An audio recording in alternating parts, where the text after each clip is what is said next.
Hi, today we're changing the chain on a 2010 SYM Symba. It takes just a few basic hand tools. It's a pretty quick job. Word about liability, if you follow my example and you crash and die, sorry, but that's how life goes. Always remember being born is a terminal condition. So first thing we're going to do is we're going to remove the chain case. The chain case is 4 10mm bolts. So I've taken the liberty of loosening a few of these to begin with, but not so many of them. So there are 4 10s, there are 2 here in the rear back by the shock absorbers, 1 on the top, 1 on the bottom, and then there are 2, one is much longer than the other, and then there are 2 up in the front. Just remove these, and just keep track that the top rear one is the long one of the 4. The other 3 are identical. So with those 4 removed, you can drop the bottom of the chain case, pull off the top of the chain case, slide straight back. You have to wiggle it a little bit, and there we are loose. Now what we're going to do is we're going to loosen up the inside of these 2 nuts. On your bikes it's probably a 17. No, it's not. It's bigger than that. I think maybe it's a 21 or whatever, but a crescent wrench works great for something like that. We're loosening this up so we can loosen up the chain adjusters, so then we can slide the wheel forward so we can get the new chain on, which should be shorter than your old chain. So with a few turns on that loosened up, same 10mm, we loosen up the chain adjusters, and just loosen them up till they're, back them off a 1/4 of an inch or so.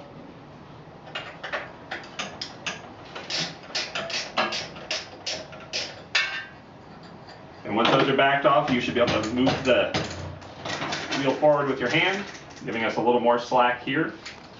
Then the next thing we're going to do is we're going to remove the 2 8mm bolts that cover the front sprocket. These are a little bit longer.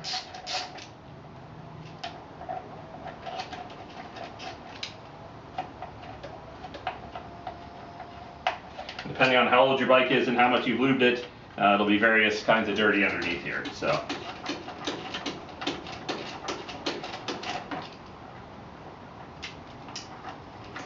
I'm not changing sprockets today because I've changed the sprockets on this bike once, and they are made out of steel. The bike's only about 6.7 horsepower. If you want to change the sprockets, you can certainly do that. I'm not going to cover that in this video. The only thing I will say is if you're going to change the front sprockets, you're going to want to loosen the bolts on it, the 2 bolts that hold it in place plus this plate, before you take the chain off the bike, because there's basically no way you can hold this sprocket once you have the chain removed. While the chain is on the bike, you can have your handy helper hold down the rear brake lever, and that will allow you to loosen up these bolts.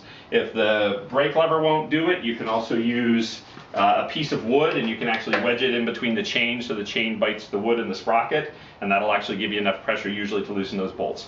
Obviously, if you have an impact wrench, that's the best way to do it, but I know a lot of people don't have those things. So once we have the covers off, we're going to look for, there's a clip type master link on the Symba chains. And I don't know if my beautiful assistant here can get a bit more of a close up, but you can see this chain is pretty much shot. There's some kinks. There's a nice kink right there. There's a hard kink that wants to pop, and it's stretched and worn pretty unevenly. So it's kind of an ugly chain, time to go. I'm going to roll the master link around to the top here, Rebecca. I don't know if you can get a decent shot of that. You can see that there's a clip that holds it together.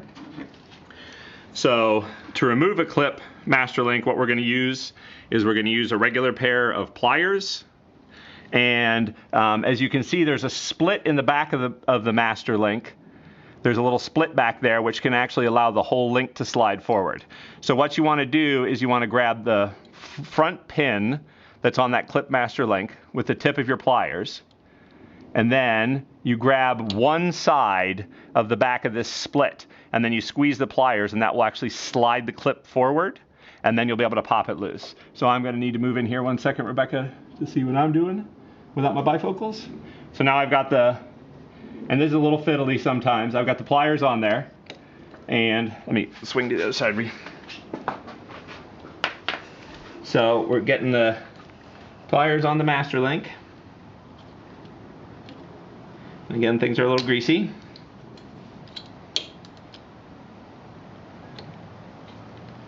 So on the front of the pin and on the one half of the split in the back.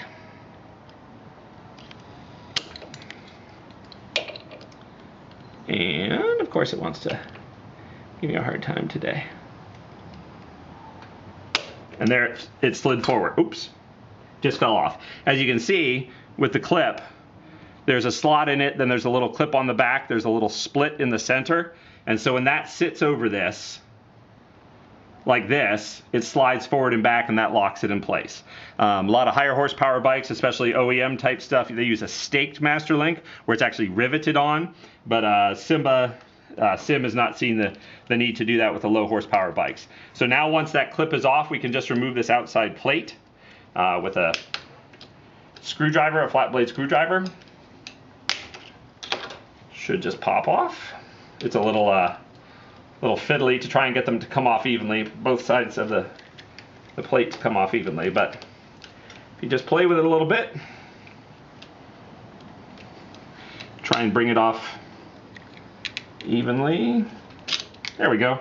So now the top plate is removed. So what that leaves us with is this little piece of the chain master link that will just slide out the back. So then you have that piece that slides out the back. So once that is out, oh, well, I'll show you again in a second. Once that's out, the chain can come off. Now, most replacement chains, the SymbaChain is 96 links. Most replacement chains that you'll find in the US are not 96 links. They're usually longer. The shortest I've seen are 100. This is an RK chain, which I picked up at my local Cycle Gear, which is 120 links. And so what you want to do is you're going to have to shorten your new chain.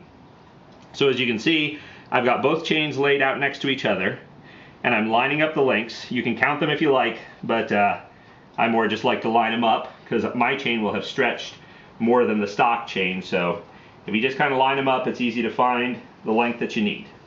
But as I say, if you like to count, count away. So getting everything lined up here. And that, as you can see here, which plate I have to remove. So let me grab a paper towel real quick since I'm getting a little greasy. Hold these.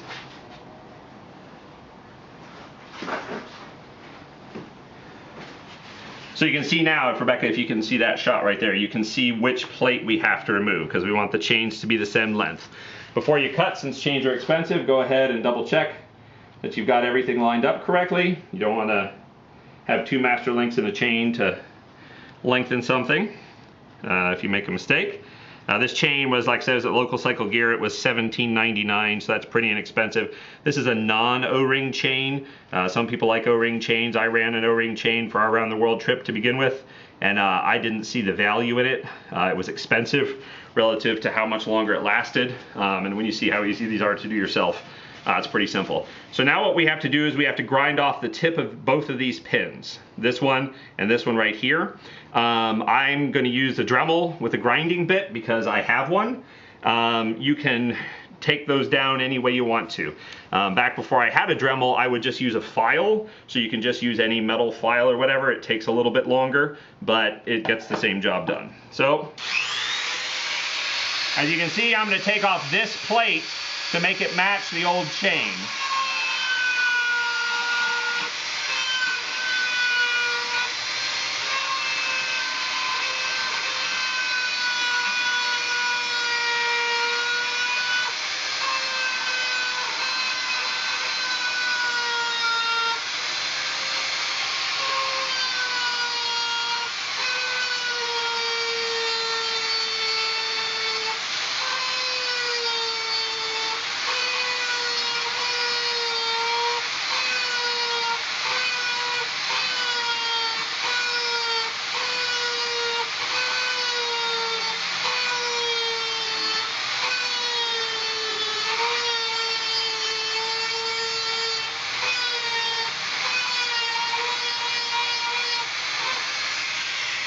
As you can see, I have the one pin knocked down. I'm going to get the other pin.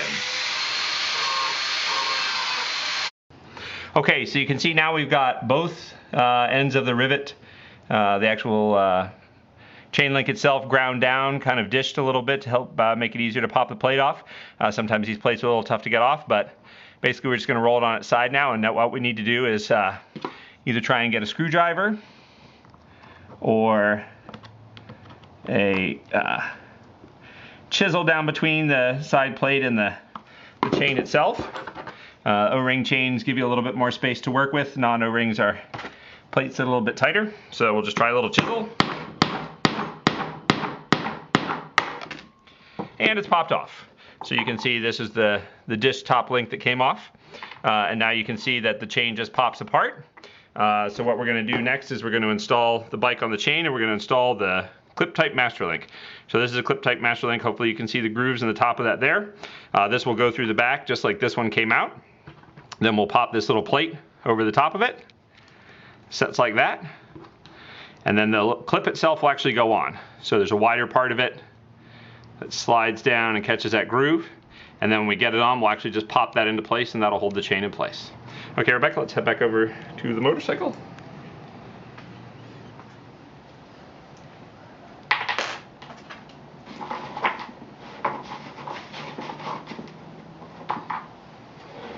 Okay, now back over on the bike, all we're going to do is put the chain in place. It's pretty easy to do, is just drape it over the rear sprocket, then over the front sprocket. If your bike is in neutral, it'll be pretty easy just to wrap this around. Just watch your finger being pinched between the sprocket and the chain. I've done it more than a couple times in my life, and it's not comfortable. So we're gonna wrap the chain into place. And as you can see now, the two ends are next to each other. If you're having a hard time getting your chain lined up like this, if it's off a sprocket or whatever, what you want to do is make sure you've got your chain adjusters nice and loose. You may need to loosen up your axle nut, depending on what's going on with your bike, but mine's doing okay right now. So there are the ends together. We'll take our clip type master link. We'll run it through the back of these two adjacent links. It's a little fiddly sometimes. You can't see what you're doing. But now you can see that part of the master link is all the way through. So now that that's through, we're going to put the plate on. So we'll just pop the plate into place. There we go. And you want to make sure once that plate's on, you can see the grooves fully, the two grooves that are in there. O-ring chain, sometimes it takes a little pressure. You actually have to take a pair of pliers and give it a little bit of squeeze to fit. You want to be careful with that, not pinch the O-rings too much. So now we're going to put the clip on. Now, you always want to make sure that the closed end of the clip, this is the closed end, the round end, there's also the open end that has the split in it. We always want the closed end to face the direction of chain rotation. So since when the wheel is turning on this bike, chain goes counterclockwise, we want to make sure the closed end is facing towards the front of the bike, since the link here is up on the top of the the sprocket itself. So we're just popping the little clip into place. So now you can see it's over the front of the two rivets, and on the rear one, or the studs, and on the rear one it's actually lined up, so that little split is lined up. Then all we need to do is grab our pliers, and what we're going to do is we're going to put one side of the pliers against the front of the two pins, and then the other side of the pliers against the front of the clip. So if we just slide in there, then when we squeeze,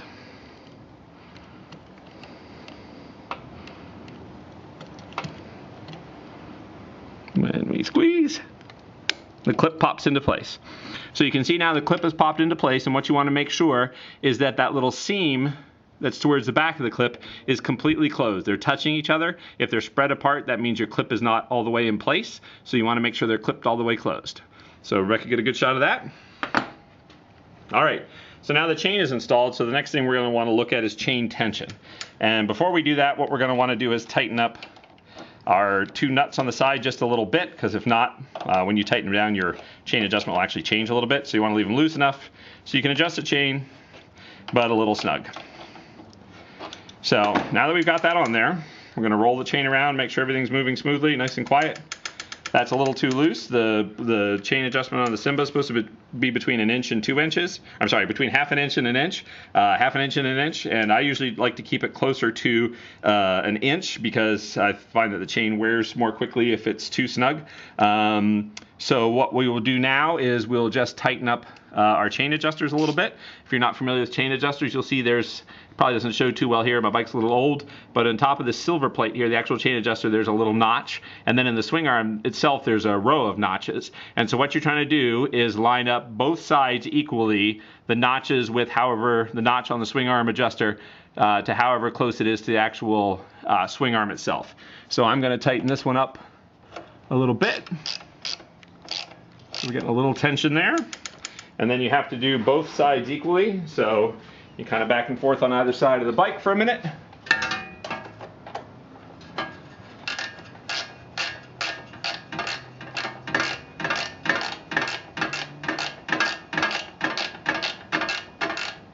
What I have on this side now is the notch on the adjuster is just to the front side of the notch on the swing arm. I have that on both sides.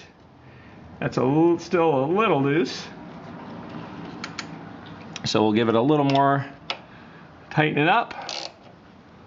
We'll try lining up both the adjusters, the notch on the adjuster and the notch on the bike exactly, and see how our tightness is then.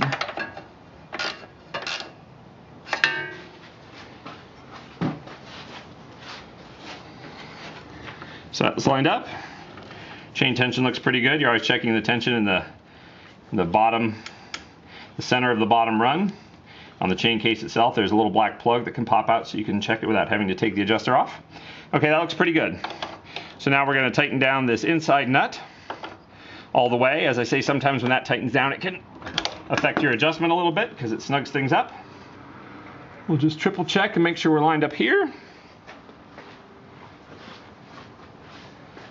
Still lined up on the other side.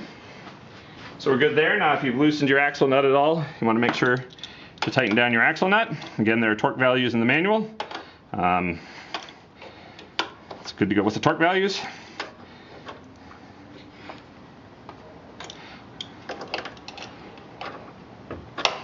All right, now with the chain on, everything's adjusted, everything's moved smoothly. We're gonna put the front chain cover back on. The only thing to watch here is there's a notch in the top of the chain cover that actually goes over this little rubber grommet that holds some wiring that runs from the bottom of the motor up to the top. So we'll pop that in place. If you recall, these are two 8mm bolts.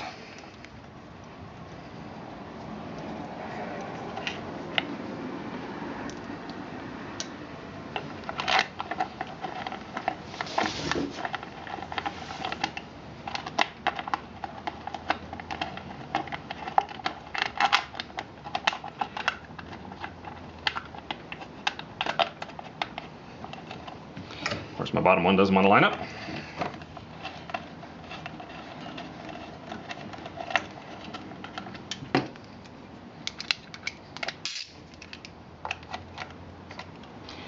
Give them a snug, and we'll go to the chain guard itself. We'll go to the top of the chain guard. Now, between the top and the bottom, obviously the bottom is the one that has the big rubber plug in it. Slide this over top. And you can see it tucks behind this big blue plate here, and it tucks inside this cover here.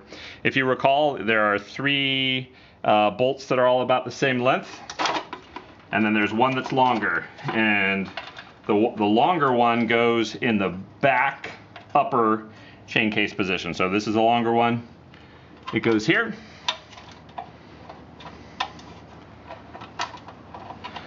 My chain case is a little bent from some misadventures, so sometimes it takes a hair lining up. Hopefully you take better care of your bikes than I take care of mine. Or not.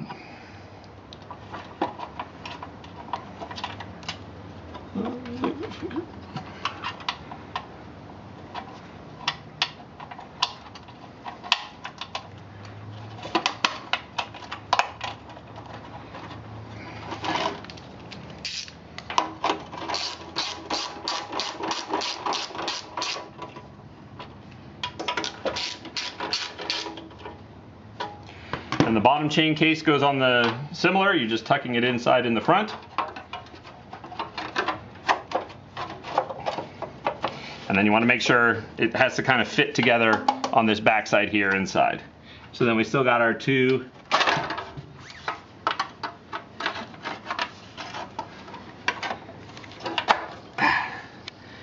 screws.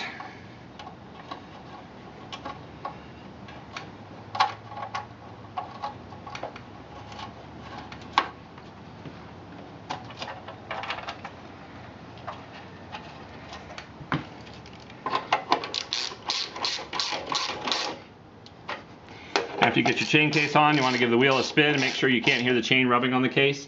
Sometimes the cases get a little deformed. You can hear the chain click on it. If it does, you can actually drop the chain case back down and just spread things a little bit to help it clear, particularly at the rear sprocket or whatever. But anyways, that's it. Pretty quick, pretty easy. Wipe your bike down and just make sure to readjust the chain after the first couple 100 miles. Don't forget to lube it occasionally. The chain case does an okay job at keeping water off, but it also traps water in there. So especially on your non-O-ring chains, you're going to want to put a good quality chain lube on them. Well, thanks for watching. Bye.